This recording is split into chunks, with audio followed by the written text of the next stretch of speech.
Hello, everyone. This is Teresa LaFleur, your instructor for the health insurance course.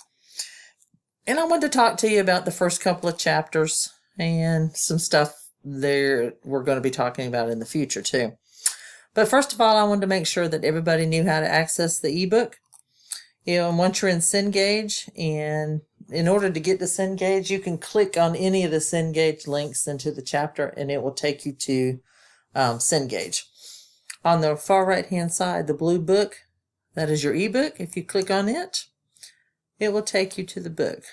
If you click on these little 4 arrows, it will increase it to a full page. And over here on the far left-hand side, you can choose what chapter you want. So we're going to start with Chapter 1. Chapter 1 just basically goes over some general information about being in the health insurance field and what you need to know and some of the terms. Okay, so for example, do you know what a health insurance claim is? And that's what we submit to any insurance company, third-party carrier for payment for services rendered in a hospital, doctor's office, outpatient center, whatever it may be. And that's what the claim is. Who's a healthcare provider? That can be any physician, or could be some other type of practitioner, such as a nurse practitioner, a PA. Any of those type people are considered healthcare providers. Let's see. What can you do with this job? What are your opportunities?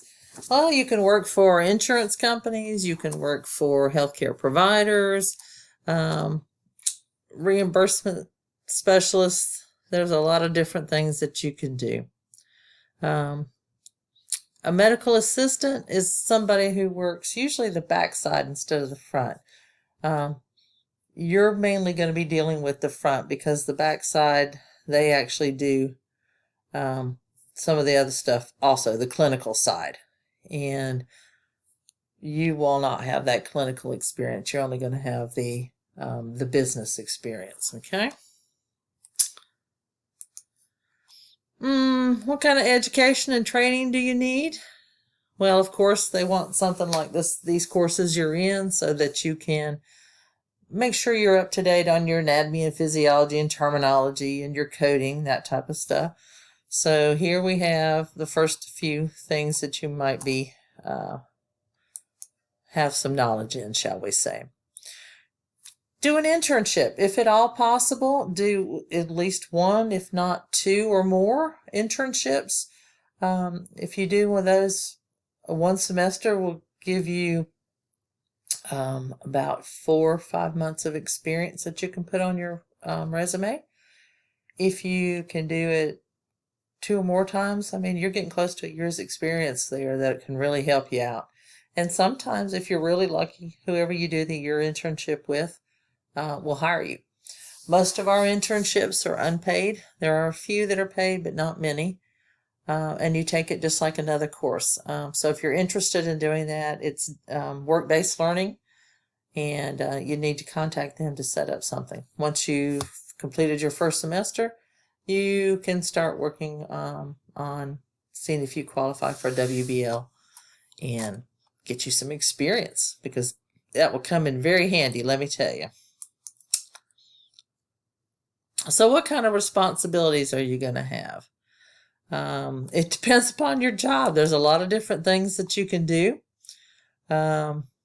You can file insurance. You can do follow-up.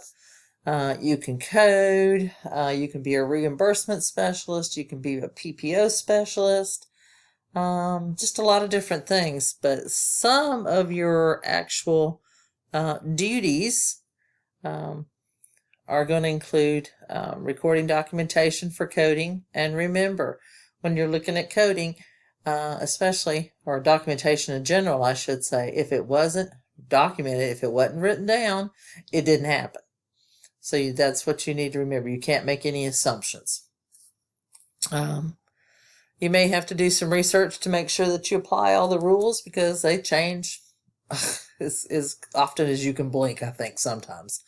But the rules and regulations dealing with insurances change constantly. Coding is updated annually. So every year you get new information on coding. Post payments, charges, any type of adjustments, you have to be able to read an EOB or explanation of benefits that we get back from the insurance company, showing what they have paid, what the charges were, what they paid, how much is an adjustment, and how much is the patient's responsibility. You have to be able to read one of those and make sure that you post to their accounts the correct amount. A remittance advice is the same thing as an EOB, but it's for Medicare claims. That's what they call them. Correct any errors there are and resubmit claims as needed. You may have to do appeals if things are underpaid or denied or whatever. Any bills not paid in 30 to 45 days probably have to be rebilled. You need to do follow up on that and find out what's going on. Make sure you're up to date on fraud and abuse laws, coding changes, documentation guidelines, and third-party requirements. You have to stay up to date on that stuff. That's why you are constantly having to go for some type of additional education. Let's see what else we're going to talk about. Audit systems. You have to be able to explain an EOB and how all that works and show a patient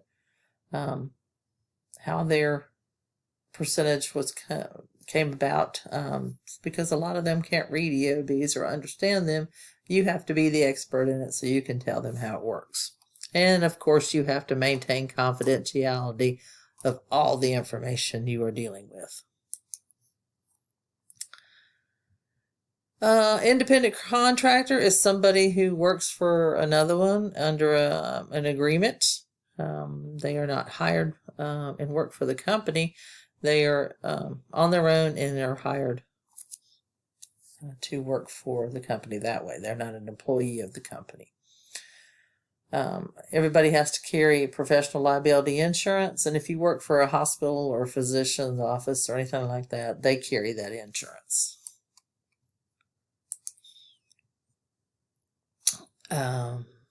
You have to maintain professionalism at all times. Attitude and self-esteem make a big difference. Be confident in yourself, be willing to work, be willing to do anything that you need to do to improve your job function and where you want to go. Communication. Be able to communicate clearly, whether that's oral or written. Right now, we're doing an awful lot of written with email, although with Zoom and other online programs, to make sure that you are well versed at communicating. Make sure that you listen well and effectively, and are able to answer questions and work with others in communicating well. Conflict management is always the hard part of the job. It's something that always has to be done because people don't always agree with each other. So you have to make sure that you listen well and try to neutralize what's going on so that it does not become a very negative conflict, especially when you're dealing with patients. Always remember, they're not upset with you. They're upset with the process or their health or what happened. It's not you in particular, so don't take it personally. Customer service, that's the biggie. Healthcare is a customer service field. You have to make sure that you treat the patients well, respect their privacy. It's very important for you to present a good face for your practice. Diversity awareness talks about as the differences among people includes demographics. You're going to see people of all types, so you need to make sure that you respect whatever is necessary for it. May be their nationality, it may be their age, gender, income. It could be a lot of different things there, but you need to be aware of the patient and what's going on, and you may have to make some accommodations. There are some nationalities that do not allow the woman alone with a male doctor, so you have to make sure that you respond to that appropriately. There's so many different things to take into account with diversity, so just be aware and be open and be helpful. Leadership. Do you want to be a leader, or do you want to be a team member? Both are fine, but if you're within leadership, you need to work on that. That is something it takes experience and practice to become a good leader, and don't be afraid to ask for help. Managing change. If you don't like change, you're in the wrong field. Healthcare changes constantly. There's always something different. Just look at what's going on right now. I mean, we could have never have assumed that we were going to have a pandemic, and how much has the healthcare field changed with this? Tremendously. So make sure that this is something you can deal with. If you don't deal with managing change, you're going to have a hard time. But change can be exciting, so just be aware of it. Productivity. With healthcare, I mean, your productivity has to be pretty high because you're moving at a fast pace. We have to get people in and out. We've got to get going. Make sure that you keep your education up, your continuing education on this. All these types of things can help with your productivity, and I'm sure your boss will be glad to help you with that too.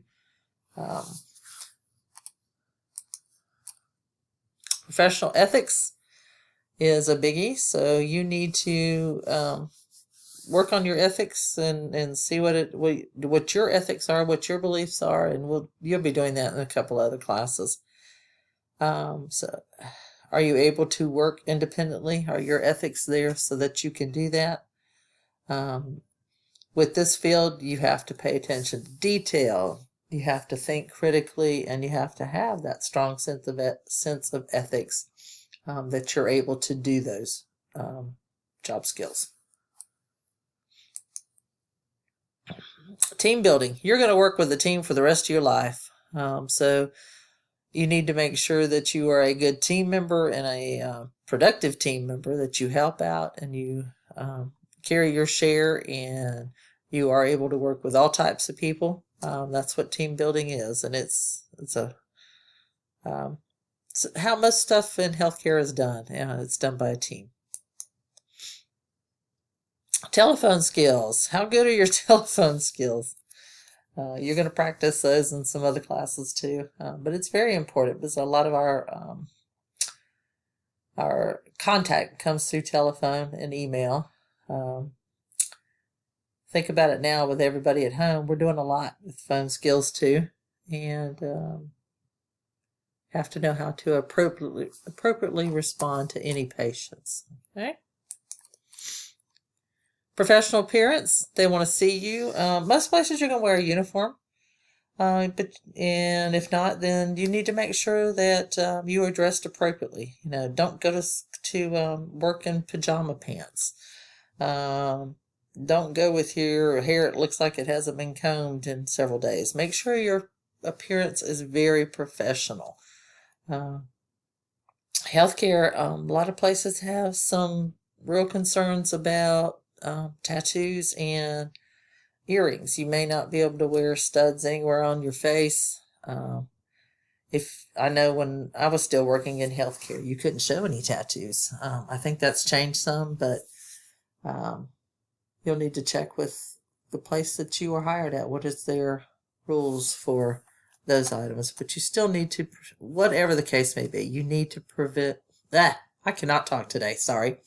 You need to make sure that you have a very professional appearance. You're neat, you're clean, and well groomed. What are your credentials?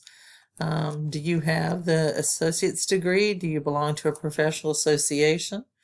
All those are professional credentials that you can use. All right, that's the end of chapter 1. Make sure you do the assignments. And if you have any questions, let me know.